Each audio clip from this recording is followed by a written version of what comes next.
buka di halaman 24 tentang aplikasi gelombang cahaya. Kalau kemarin kita sudah bahas yang namanya gelombang cahaya maupun gelombang bunyi, bahkan gelombang yang awal sudah dijelaskan kemarin. Nah, masih ingat tidak apa itu gelombang? Gelombang adalah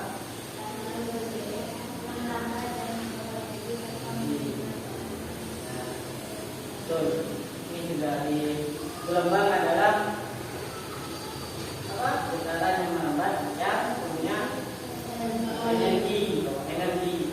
Nah, kalau gelombang bunyi, gelombang bunyi apa? Apa gelombang bunyi? Gelombang bunyi adalah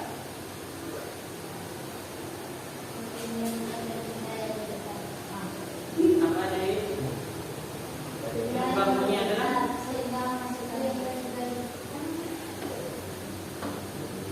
gimana? Coba jelaskan pelan-pelan. Gelombang bunyi adalah sesuatu yang bergetar.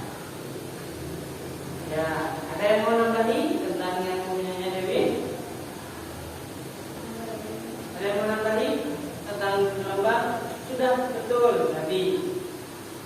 Gelombang bunyi itu gelombang yang dihasilkan dari getaran. Ya, tapi ada nggak lagi yang mau nambahi? Apa? Gelombang bunyi adalah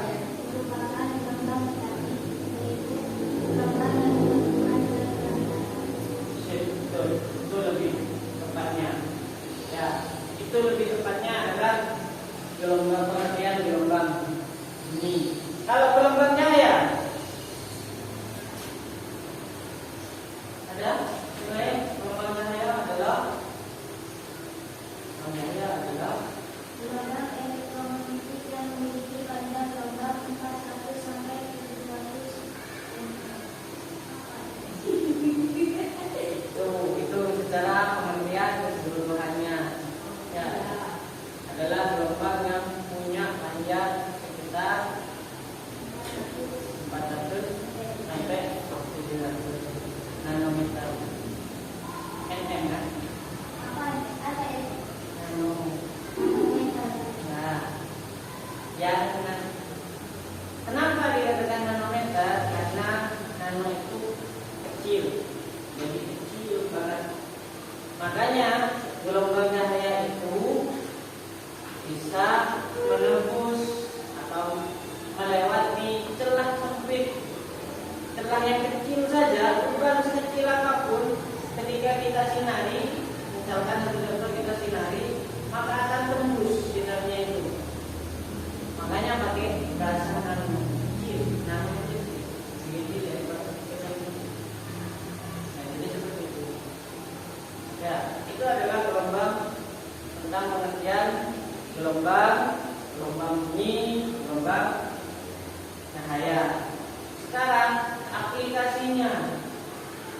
Bahasan hari ini adalah tentang aplikasi gelombang cahaya halaman 24. Ya, kenapa kita harus tahu? Kenapa kita harus mempelajari aplikasinya?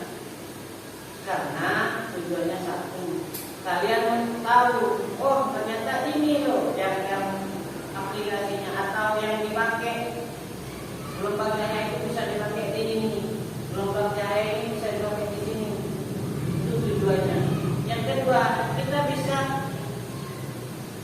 mengaplikasikan. Kita pribadi bisa mengaplikasikan. Dan kita syukur-syukur kita bisa membuat aplikasi gelombang cahaya sendiri nantinya. Ya, seperti itu tujuannya. Jadi sekarang saya jelaskan dulu aplikasinya apa saja.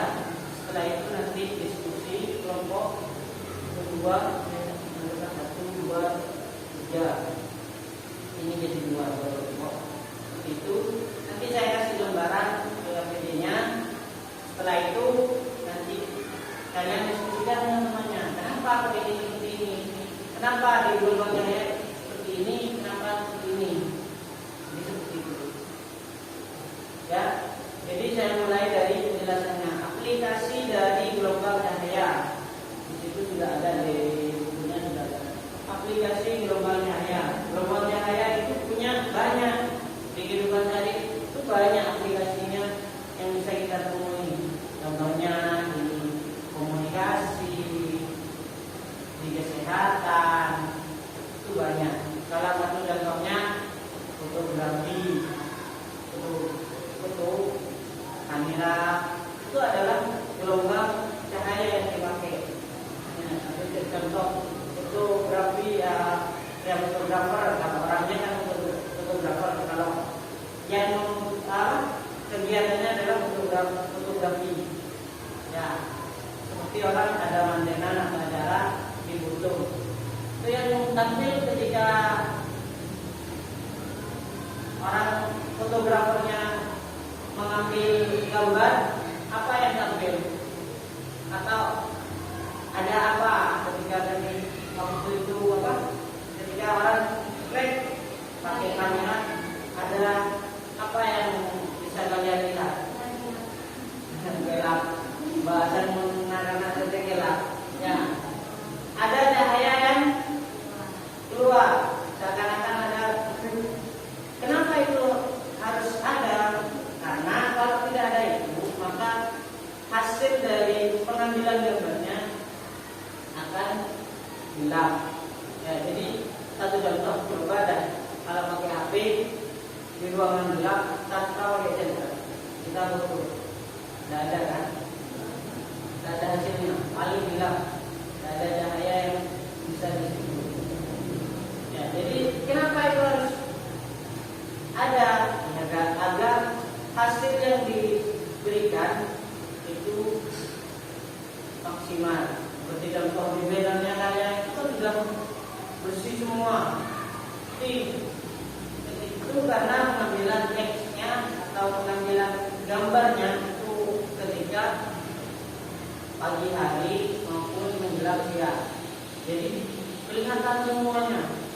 Coba andaikan kita ambil di waktu malam hari, maka otomatis tidak ada, maka bukannya cuma separuh, ada yang hanya separuh lagi, ada yang kakinya yang tidak ada sama sekali, seperti itu. Ketika memang pengambilannya tidak sesuai seperti itu, jadi cahayanya tidak ada. Jadi otomatis itu akan mesti digunakan atau cahayanya mesti dibutuhkan. Yang kedua, di dunia kesehatan. Dunia kesehatan ini paling banyak. Ya, contohnya yaitu scan. Ketika orang kecelakaan tidak pendarahan, tapi dia merasa mual dan yang lainnya, setelah kecelakaan mual dan tidak sadarkan diri, itu nanti ketika di rumah sakit maka akan nanti pakai yang namanya CT scan. CT scan itu orangnya dimasukkan dalam ruangan, itu akan di scan, dikasih cahaya. Jadi nanti ketemu di mana letak lukanya, di mana. Kalau misalkan misalnya di sini, nanti akan ketemu, akan bentuknya benjolan misalkan di dalam, atau uratnya yang bahasa terlempot, ya misalkan terlempot orang di sini, atau apakah di kepalanya yang terlempot, ya misalkan ya uratnya di kepalanya, uratnya di kepala itu, maka dengan itu maka akan ketemu, atau kakinya yang patah, ya atau kakinya yang patah di apa ini. Ya, jadi ketika orang kecelakaan, CT scan itu akan ketemu, ada MRI, yang lainnya ada CT scan. Yang paling sering itu adalah CT scan. Kalau orang kecelakaan tapi tidak ada luka, tidak ada apa, tapi orangnya merasa sakit, maka ada CT scan.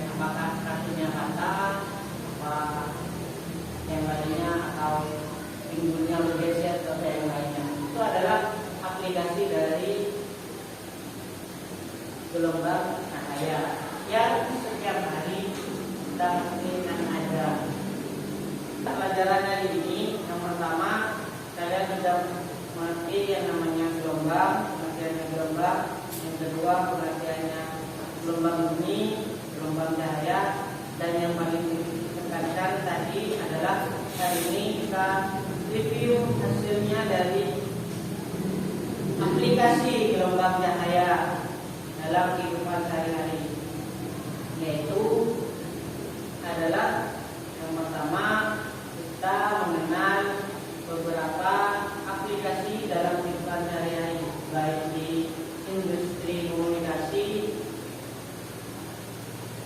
di industri kesehatan, dan yang lainnya, yang industri-industri yang lainnya.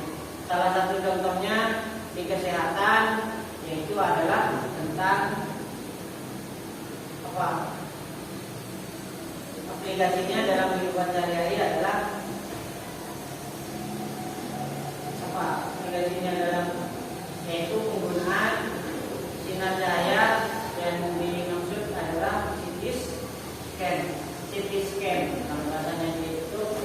Jadi kita tahu bahwa di dunia medis itu ada yang pakai aplikasi atau bukan aplikasi.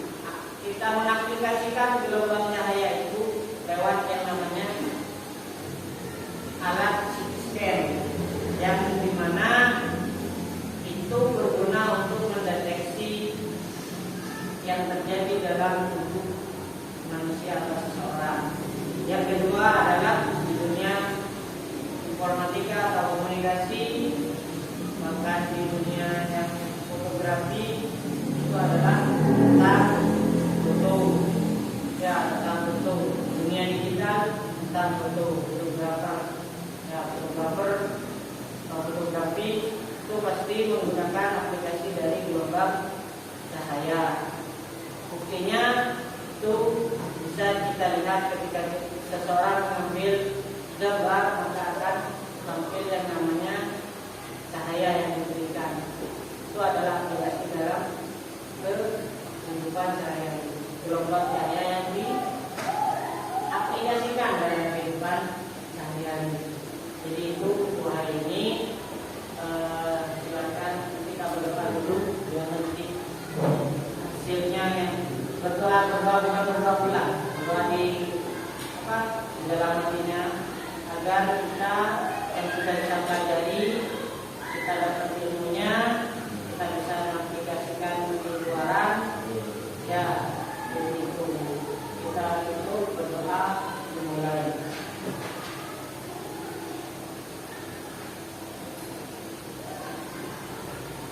Saya